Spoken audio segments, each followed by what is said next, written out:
توبہ نہیں ہے۔ وَلَلَّذِينَ يَمُوتُونَ وَهُمْ كُفَّارٌ،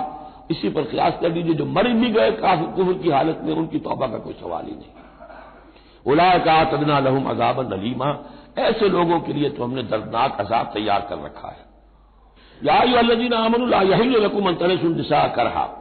اہل ایمان تمہارے لیے جائز نہیں ہے کہ تم عورتوں کو زبردستی وراثت میں لے لو۔ یہ بھی اس عورتوں کے طبقے پر جو شدید ظلم ہوتا تھا، کیونکہ پالیگیمی عام تھی، ایک شخص ہے فوت ہوا ہے، 4 ہیں 5 بیویاں ہیں، اب فرض کیجئے کہ جو بیٹا ہے بڑا جو وارث بن گیا ہے، اب باقی اس کی حقیقی ماں تو ایک ہی ہے، باقی سوتیلی مائیں وہ ان کو وراثت میں لے لیتا تھا کہ میرے قبضے میں رہیں گی یہ، بلکہ ان سے شادیاں بھی کر لیتے تھے، بغیر شادی اپنے گھروں میں ڈالے رکھتے تھے،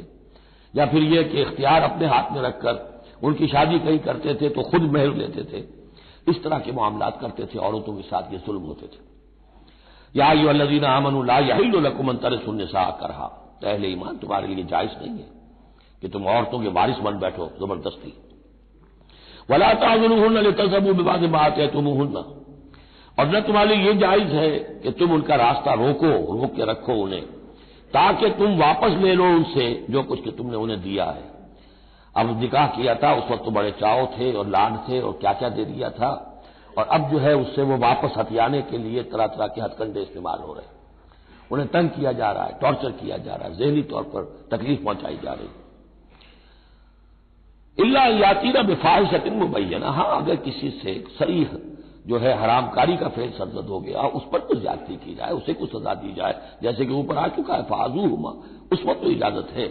اس کے بغیر جو ہے کسی کے اوپر زیادتی کرنا، خاص طور پر اگر نیت یہ ہے کہ میں اسے اپنا مہر واپس لے لوں۔ وعاشروہن بالمعروف، دیکھو عورتوں کے ساتھ معاشرت اختیار کرو، رہو سہو معروف طریقے پر، بھلے طریقے پر، اچھے طریقے پر، نیکی اور راستی کے ساتھ۔ فَإِن كَرِهْتُمُوهُنَّ فَعَسَىٰ أَن تَكْرَهُوا شَيْئًا وَيَجْعَلَ اللَّهُ فِيهِ خَيْرًا كَثِيرًا، تو اور اگر تمہیں کسی وجہ سے اب وہ ناپسند ہو گئی ہے، انہیں پسند نہیں کرتے تم، تو ہو سکتا ہے کہ کسی شے کو تم ناپسند کرو، درا حال ہے کہ اللہ نے اسی میں تمہارے لیے خیر کثیر رکھ دیا۔ پتہ نہیں ایک عورت جو ہے کسی ایک اعتبار سے آپ کے دل سے اتر گئی ہے، طبیعت کا میلان نہیں رہا ہے، اس میں اور کون کون سی خوبیاں ہیں جس اعتبار سے آپ کے لیے وہ خیر کا ذریعہ بنتی ہے، تو اللہ کے حوالے کرو اس معاملے کو، لیکن ان کے ساتھ رکھو معاشرت صحیح، ان کے حقوق ادا کرتے ہوئے۔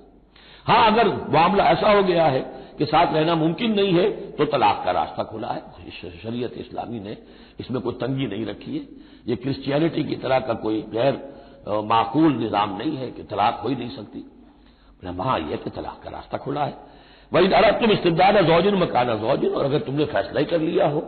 کہ ایک بیوی کی جگہ کوئی دوسری بیوی لانی ہے، وَآتَيْتُمْ إِحْدَاهُنَّ قِنطَارًا، اور ان میں سے کسی ایک کو تم نے ڈھیروں مال دیا ہو، فَلَا تَأْخُذُوهُ مِنْهُ شَيْئًا فَلَا تَأْخُذُوا مِنْهُ شَيْئًا، اس میں سے کوئی شے واپس نہیں لے سکتے،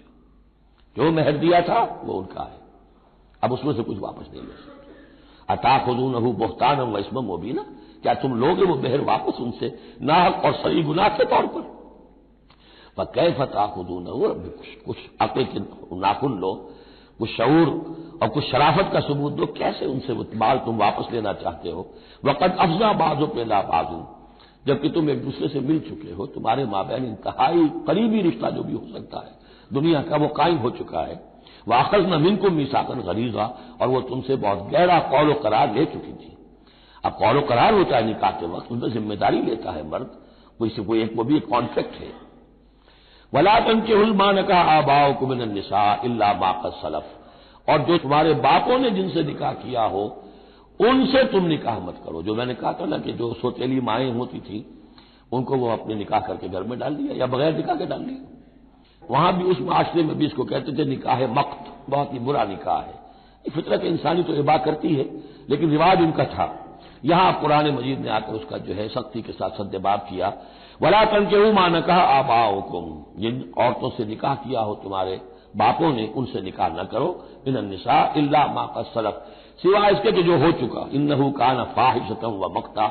یقیناً یہ بڑی بے حیائی کی بات ہے اور اللہ تعالیٰ کے غضب کو بھڑکانے والی ہے،